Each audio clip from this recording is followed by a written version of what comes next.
everyone. In the previous video, we have discussed how electric current flow in a conductor. हमने आपको ये बताया था कि यदि किसी कंडक्टर के अक्रॉस पोटेंशियल डिफरेंस अप्लाई करते हैं तो potential difference set the charges in motion, जिस कारण से चार्जेस हमारे मोशन में आते हैं और चार्जेस मोशन में आने के कारण इलेक्ट्रिक करंट फ्लो करता है। और हमने आपको ये बताया था कि जब पोटेंशियल डिफरेंस अप्लाई करते हैं उस कंडीशन में केवल इलेक्ट्रॉन फ्लो करते हैं और इलेक्ट्रॉन फ्लो करने के कारण हमारा करंट फ्लो करता है। और हमने इलेक्ट्रिक पोटेंशियल का फॉर्मूला भी डिस्कस किया था, V equal to W upon Q, right. और आप यहां से देख सकते हैं W equal to V multiply Q, right, जिसको हम वर्क डन कहते हैं और एनर्जी भी कहते हैं, राइट। तो कहने का मीनिंग ये है कि जब किसी कंडक्टर के अक्रॉस आप पोटेंशियल डिफरेंस अप्लाई करते हैं और चार्जेस मोशन में आते हैं, क्योंकि charges gain the energy by potential difference. तो जैसे आप पोटेंशियल डिफरेंस अप्लाई करते हैं चार्जेस एनर्जी गेन करते हैं, और कितने एनर्जी गेन करते हैं, V इंटू क्यू, राइट। यदि हम Q की वैल्यू 1 कूलम रखें तो W इक्वल टू हो जाएगा V, राइट। इट मींस यदि आप 10 वोल्ट पोटेंशियल अप्लाई करते हैं तो energy gain by charges equal to 10 joule, right, क्योंकि W equal to V। Understood. तो आज हमको डिस्कस करना है Ohm's law and resistance, right. तो जैसे कि आप देख सकते हैं कि हमने यहाँ पर एक बैटरी लगाई हुई है, right, and this is a switch. Now this is an open switch, right. अब हम इसको क्लोज कर देते हैं, अब ये बन गया close switch, right, and this is a conductor, right, whether it is a bulb, tubelight, fan, heater, right. तो होता क्या है कि जब आप कंडक्टर के अक्रॉस एक बैटरी अप्लाई करते हैं, सपोज V वोल्ट की, राइट, क्योंकि इसके बीच में कुछ नहीं है, इट मींस कंडक्टर के अक्रॉस पॉजिटिव और नेगेटिव V वोल्ट हमारा प्रोड्यूस हो जाएगा, राइट। जितनी वोल्टेज बैटरी की होगी उतनी ही वोल्टेज कंडक्टर के अक्रॉस अप्लाई हो जाएगी, राइट। और क्योंकि पोटेंशियल डिफरेंस अप्लाई होता है उसके कारण हमारे चार्जेस मोशन में आते हैं और करंट हमारा फ्लो करता है from positive to negative, right. अब एक साइंटिस्ट है ओम, जिन्होंने ये बताया कि यदि हम पोटेंशियल को इंक्रीज करते हैं तो उसके साथ साथ करंट भी इंक्रीज होता है। ऐसा क्यों होता है? उन्होंने ये बताया कि जब हम पोटेंशियल को इंक्रीज करते हैं तो energy gain by the electron, energy gain by the charges is also increase. हमारे इलेक्ट्रॉन, हमारे चार्जेस ज्यादा स्पीड से मूव करते हैं, ज्यादा एनर्जी से मूव करते हैं, और जब वो ज्यादा एनर्जी से मूव करते हैं इट मींस करंट भी इंक्रीज होता है।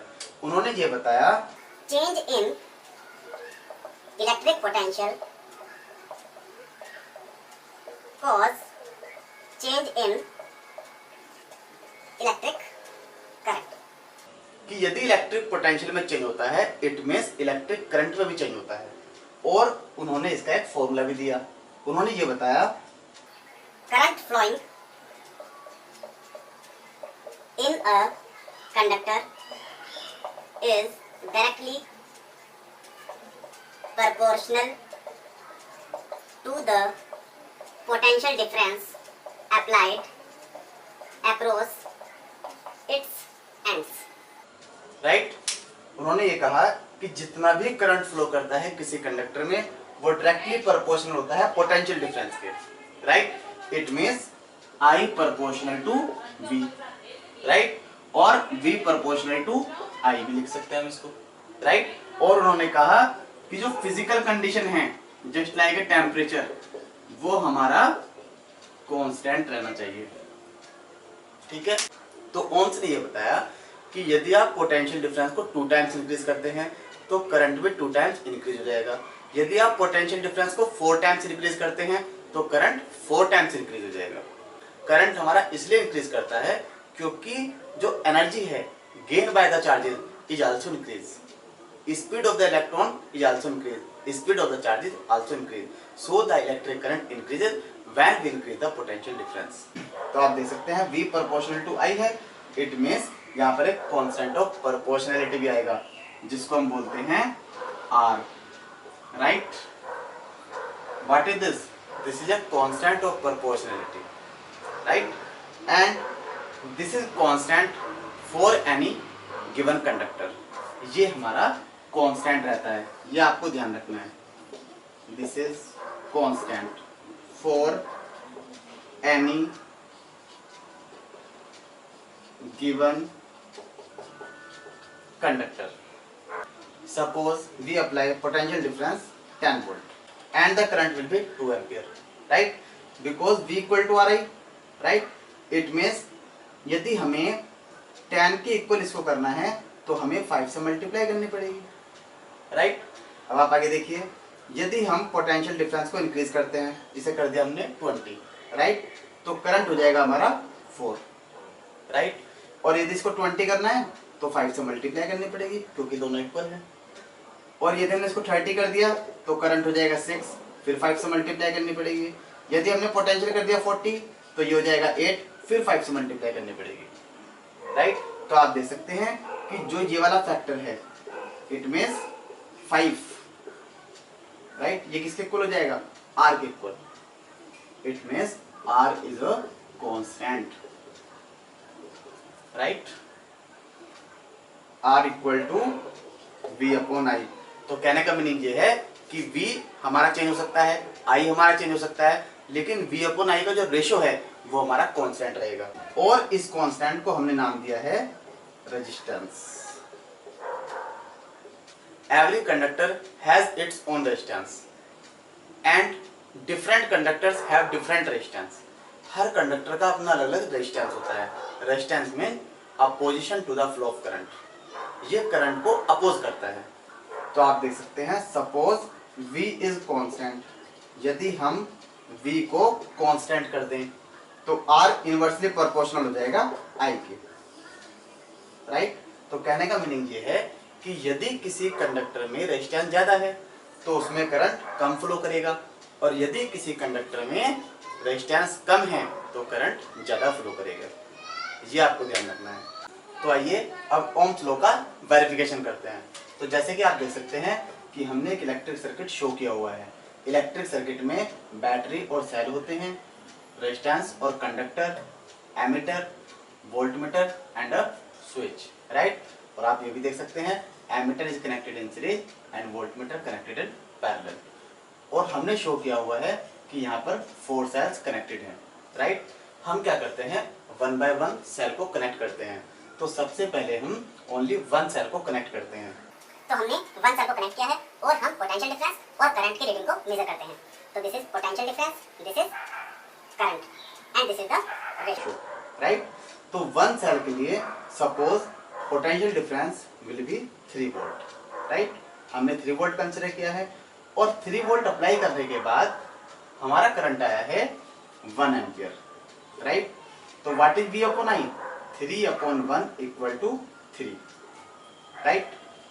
यदि हम 2 सेल कनेक्ट करें, 2 सेल, तो पोटेंशियल डिफरेंस हो जाएगा 6 volt. It means potential difference increase हो गया है। It means energy gain by the charges increases, it means speed increases, so current also increase. तो ये आपको ध्यान रखना है कि जब भी पोटेंशियल डिफरेंस इंक्रीज होगा इट मींस एनर्जी इंक्रीज हो जाएगी, gain by the charges, it means speed increase हो जाएगी by the electrons, bye the charges, it means current increase हो जाएगा। तो करंट इस बार हो गया हमारा 2 एम्पियर, राइट? तो what is V upon I? 6 अपॉन 2 equal to 3, right? Now we have connected 3 cells, right? So potential difference 9 volt, right? And the current will be 3 ampere, right? But the ratio 9 upon 3 equal to 3, but the ratio will be same, right? Now we connected 4 cells, so potential difference 12 volt, current 4 ampere, 12 upon 4 equal to 3। तो आप देख सकते हैं कि हर condition में जो V upon I ratio आएगा वो हमारा सेम रहेगा। तो हम ये कह सकते हैं कि किसी भी गिवन कंडक्टर के लिए रेजिस्टेंस की वैल्यू सेम रहती है। For any conductor R will be same, R equal to V upon I। ये आपको ध्यान रखना है, right? And what is R resistance? Resistance, ठीक है? तो आइए अब रेजिस्टेंस को पूरा प्रॉपर समझने की कोशिश करते हैं। What is resistance? तो जैसे कि आप नाम में दे सकते हैं रसिस्ट, इट मीन्स रोकना, इट मीन्स करंट का अपोज करना। तो रेजिस्टेंस क्या होती है बेटा? प्रॉपर्टी होती है कंडक्टर की। इट इज द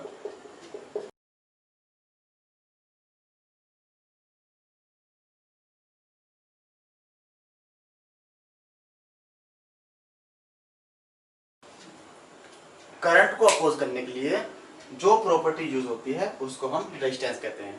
अब आप इसको इस वे में समझ सकते हैं कि सपोज आप अपने व्हीकल से अपने घर जा रहे हैं और रोड बिल्कुल खाली है, राइट? तो आप आराम से निकल जाएंगे, आप अपनी स्पीड इंक्रीज कर सकते हैं और आप आराम से अपने घर जा सकते हैं। लेकिन यदि रोड पर भीड़ हो, क्राउड हो, तो उस कंडीशन में आपको अपनी स्पीड कम करनी पड़ेगी। तो ऐसा ही हमारे रेजिस्टेंस के साथ होता है कि suppose this is a conductor, right? और करंट इसमें से फ्लो करता है।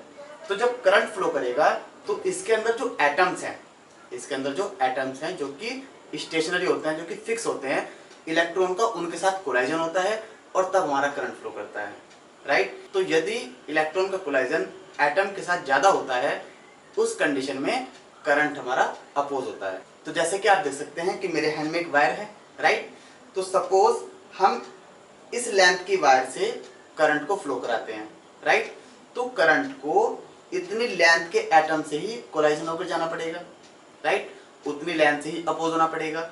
यदि मैं इसकी लेंथ को इंक्रीज कर देता हूँ, यदि मैं इसकी लेंथ को इंक्रीज कर देता हूँ तो करंट को इतने सारे एटम के साथ कोलाइजन होकर जाना पड़ेगा, right? It means current oppose हो जाएगा। तो कहने का मीनिंग ये है कि किसी कंडक्टर की लेंथ को इंक्रीज करने से रेजिस्टेंस इंक्रीज होता है, क्योंकि उस कंडीशन में इलेक्ट्रॉन को ज्यादा एटम के साथ कोलाइजन करना पड़ता है। और आप इसको इस वे में भी समझ सकते हैं कि सपोज एक गेट है जिसमें से 10% एक बार में निकल सकते हैं, राइट? यदि आप गेट को छोटा कर दें, राइट, तो उस कंडीशन में क्या होगा? केवल 2% निकल सकते हैं, राइट? कहने का मीनिंग क्या हो गया कि रेजिस्टेंस इंक्रीज हो गया, राइट? और यदि आप गेट को बड़ा कर दें तो क्या होगा? 10 के 10% आराम से निकल जाएंगे और परसेंट भी आराम से निकल सकते हैं। इसका मीनिंग रेजिस्टेंस डिक्रीज हो गया। तो कहने का मीनिंग ये है कि यदि आप कंडक्टर को डबल कर दें तो उसका एरिया इंक्रीज हो जाएगा। एरिया इंक्रीज होने से रेजिस्टेंस डिक्रीज हो जाएगा और रेजिस्टेंस के डिक्रीज होने से करंट हमारा इजीली फ्लो कर सकता है, राइट? और यदि हमारा एरिया कम होगा, उस कंडीशन में रेजिस्टेंस ज्यादा होगा, करंट हमारा कम फ्लो करता है। तो कहने का मीनिंग ये है कि resistance is directly proportional to length. Length increase होगी तो रेजिस्टेंस इंक्रीज होगा, रेजिस्टेंस इंक्रीज होने से करंट डिक्रीज होगा। लेकिन यदि आप एरिया को कर दें डबल तो उस कंडीशन में रेजिस्टेंस डिक्रीज होगा, करंट हमारा इंक्रीज होगा। अंडरस्टूड? तो ये आपको ध्यान रखना है, resistance is directly proportional to length and resistance is inversely proportional to, right? और ये हम आपको बार बार बता रहे हैं कि किसी कंडक्टर में रेजिस्टेंस कैसे प्रोड्यूस होता है, क्योंकि कंडक्टर में एटम्स होते हैं और इलेक्ट्रॉन को एटम के साथ कोलाइजन करके जाना होता है, और जब वो एटम के साथ कोलाइड करता है उसी को रेजिस्टेंस कहते हैं। तो हम ये कह सकते हैं R directly proportional to L and R inversely proportional to A, right? If length is doubled, यदि हम लेंथ को डबल कर दें तो उस कंडीशन में R भी हमारा डबल हो जाएगा, राइट? अंडरस्टूड? और according to the formula I equal to V upon R, उस कंडीशन में I will be half, right? और यदि आप लेंथ को हाफ कर दें, राइट, उस कंडीशन में R भी हमारा हाफ हो जाएगा और करंट हमारा डबल हो जाएगा। ये आपको ध्यान रखना है, राइट? और यदि हम बात करें एरिया की, राइट, एरिया किसको बोलते हैं? एरिया बोलते हैं एरिया ऑफ क्रॉस सेक्शन को, राइट? तो आप देख सकते हैं कि यदि ये हमारा एरिया स्मॉल है, राइट, तो इसमें से कम इलेक्ट्रॉन फ्लो कर सकते हैं। इट मीन्स ये द रेजिस्टिव है, ये द रेजिस्टेंस प्रोड्यूस करता है। लेकिन यदि हम इस एरिया को इंक्रीज कर दें तो उसमें more number of electrons can flow, it means resistance decrease and current increase. तो आपको ध्यान रखना है, if area is doubled then R half, ठीक है? आर हाफ हो जाएगा और आई हमारा डबल हो जाएगा। अंडरस्टूड? और यदि हम एरिया को हाफ कर दें तो उस कंडीशन में आर हमारा कैसा हो जाएगा, आर डबल हो जाएगा, इट मीन्स आई हाफ हो जाएगा। अंडरस्टूड? तो कहने का मीनिंग ये है कि यदि हम 2 कंडक्टर लें सेम लेंथ के, राइट, और 1 कंडक्टर हो जो कि थिकर हो और 1 कंडक्टर थिनर हो, तो जो थिकर होगा उसमें रेजिस्टेंस कम होगा, उसमें करंट इजीली फ्लो कर सकता है, लेकिन जो कंडक्टर थिनर होगा, स्मॉल होगा, उसमें रेजिस्टेंस ज्यादा होगा और उसमें करंट हमारा कम फ्लो करता है, राइट। आइए अब बात करते हैं unit of resistance, right, SI unit. क्योंकि सबसे पहले जॉर्ज साइमन ओम उन्होंने इस लॉ के बारे में बताया था, उन्होंने इस रिलेशन के बारे में बताया था, potential difference and current and the resistance of the conductor. तो ऐसा यूनिट भी उन्हीं के नाम पर रखी जाती है, ओम, राइट। और इसका सिंबल है बाय द ग्रीक लेटर, ठीक है, हम इसको ग्रीक लेटर से डिनोट करते हैं, ये आपको ध्यान रखना है। और अब बात करते हैं डेफिनेशन ऑफ 1 ओम, ठीक है। तो जैसे कि आप देख सकते हैं, if V equal to 1 volt, I equal to 1 ampere, यदि किसी कंडक्टर के अक्रॉस हम पोटेंशियल डिफरेंस अप्लाई करते हैं 1 वोल्ट और उसमें करंट प्रोड्यूस हो जाए 1 ampere, it means current flow करने लगे 1 एम्पियर, तो उस कंडीशन में उस कंडक्टर का रेजिस्टेंस होगा 1 ओम, राइट। तो आपको ध्यान रखना है, if V equal to 1 volt, I equal to 1 ampere, then R equal to 1 ohm. तो जैसे कि मैंने आपको बताया, resistance is directly proportional to length and resistance is inversely proportional to area. यदि हम इन दोनों इक्वेशन को कंबाइन कर दें तो क्या बन जाएगा, R proportional to L upon A, right. क्योंकि यहाँ पर प्रोपोर्शनल का साइन है, इट मीन्स यहाँ पर एक कांस्टेंट ऑफ प्रोपोर्शनलिटी भी आएगा, तो वो आ जाएगा बेटा R इक्वल टू रो, इसको हम रो से डिनोट करते हैं, into L upon A, right. What is this, this is constant of proportionality, right. और इसको हम स्पेसिफिक रेजिस्टेंस और रेसिस्टिविटी भी कहते हैं, राइट। बेसिकली कौन सा कंडक्टर है, कौन सा इंसुलेटर है, वो हमको रेसिस्टिविटी से ही पता चलता है। तो आइए सबसे पहले इसकी एसआई यूनिट कैलकुलेट करते हैं, एसआई यूनिट। तो जैसे कि आप देख सकते हैं, rho equal to R multiply A upon L, right. तो what is the unit of R, ohm, what is the unit of area, metre square, what is the unit of length, metre, तो metre से metre cancel, तो unit कितने आ गए बेटा, ओम metre, right. अब इसकी डेफिनेशन की बात कर लेते हैं पहले, उसके बाद आगे बढ़ते हैं। If L equal to 1 meter, A equal to 1 meter square, then आप देख सकते हैं यदि L इक्वल टू 1 मीटर हो एंड एरिया 1 मीटर स्क्वायर हो, उस कंडीशन में R इक्वल टू आ जाएगा रो के equal, right. Rho equal to R हम इसको लिख सकते हैं, it means the specific resistance और resistivity of the material of the conductor. ये कंडक्टर की रेजिस्टिविटी नहीं है, कंडक्टर के मटेरियल की रेजिस्टिविटी है, क्योंकि मेटल कोई सा भी हो सकता है, कॉपर भी हो सकता है, सिल्वर भी हो सकता है और कोई एलॉय भी हो सकता है, राइट। तो आपको ध्यान रखना है, द स्पेसिफिक रेजिस्टेंस और resistivity of the material of a conductor is defined as the resistance of conductor of unit length, क्योंकि हमें लेंथ दी है 1 meter, and unit area of cross section, right. तो बेसिकली हमको रेजिस्टिविटी से पता चल जाएगा कि कौन से कंडक्टर में इजीली करंट फ्लो कर सकता है और किस कंडक्टर में इजीली करंट फ्लो नहीं कर सकता है। अब आपको एक चीज ध्यान रखनी है कि जो हमारे मेटल होते हैं, metal and alloys, right, have low resistivity, it means ये हमारे कंडक्टर होते हैं और इसमें करंट इजीली फ्लो कर सकता है। इनकी रेंज होती है 10⁻⁸ ohm metre to 10⁻⁶ ohm metre, right. लेकिन यदि हम बात करें इंसुलेटर की, इंसुलेटर जिसमें करंट हमारा फ्लो नहीं करता है, लाइक गिलास, रबर, राइट, इनकी रेंज होती है 10⁻12 ohm metre to 10⁻17 ohm metre, right. तो बेसिकली होता क्या है कि जिसमें लो रेजिस्टिविटी होती है इट मीन्स वो हमारे कंडक्टर हैं और उसमें फ्री इलेक्ट्रॉन ज़्यादा होते हैं और उसमें कोलाइजन भी एटम के साथ कम होता है।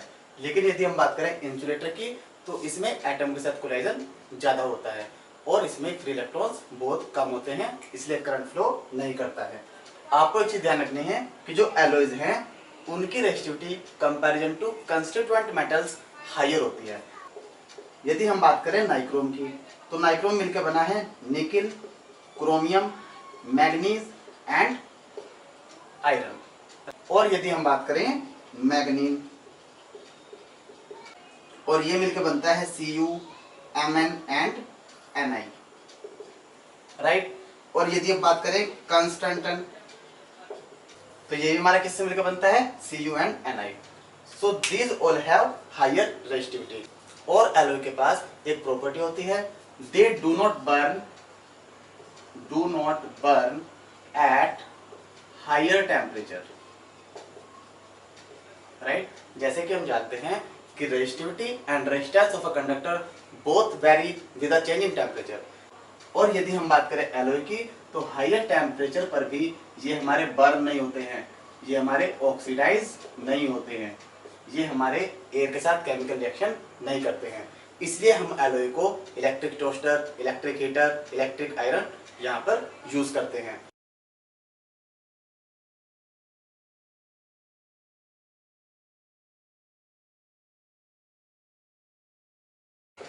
बल्ब के फिलामेंट में टंगस्टन का यूज किया जाता है क्योंकि copper and aluminium have low resistivity, it means they are conductor and current can easily flow in these wires. So we can say that copper and aluminium are used for electrical transmission lines, right? और यदि हम बात करते हैं alloy की तो हम उनको electric toaster, electric heater, electric iron ऐसी जगह पर यूज करते हैं क्योंकि वो इजीली बर्न नहीं होते हैं। So today we have discussed about Ohm's law, resistance of the conductor, factor affecting the resistance of a conductor and specific resistance or resistivity of a conductor. We have also discussed why we use copper and aluminium for electrical transmission line because they are conductor, and why alloy are used in electrical heating device because at high temperature they do not oxidize, they do not burn easily at high temperature. In the next video we will discuss more topics. Thank you class.